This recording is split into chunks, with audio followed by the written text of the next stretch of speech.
Guys, ito daw yung mga signs na nagsasabi na tatanggang single ka.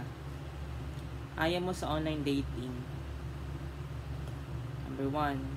Number 2, introvert ka, lagi kang nasa bahay, ayaw mo makausap. 3, ayaw mo ng bossy.